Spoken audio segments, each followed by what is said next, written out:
اب یہ ہے کہ یہ رات اللہ تبارک و تعالیٰ نے چھپائی کیوں اس کی تعیین نہیں فرمائی اور اس کو چھپا کر کیوں رکھا گیا؟ حدیث پاک میں آتا ہے، بخاری شریف کی روایت ہے، حضرت عبادہ ابن صامت رضی اللہ تعالیٰ عنہ کی روایت ہے، اللہ کے نبی صلی اللہ علیہ وسلم ایک رات میں اپنا دروازہ کھول کر اپنے حجرے سے باہر تشریف لائے تاکہ لوگوں کو بتائے کہ یہ رات کب ہے، اس لیے کہ تعیین حضور کو خواب کے ذریعے سے بتا دی گئی تھی کہ متعین طور پر یہ رات کب ہے، لیکن جب آپ صلی اللہ علیہ وسلم اپنے حجرے شریفہ سے جب باہر تشریف لائے، آپ نے دیکھا کہ دو شخصوں کے درمیان جھگڑا ہو رہا ہے، ان کے درمیان جو ہے اختلاف چل رہا ہے، تو اللہ کے نبی صلی اللہ علیہ وسلم سے اس رات کی تعیین کو اٹھا لیا گیا۔ حضور نے فرمایا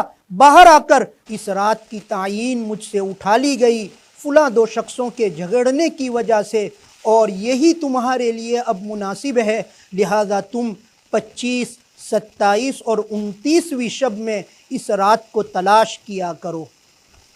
یہ رات کیوں چھپائی گئی؟ اس کی وجہ کیا ہے؟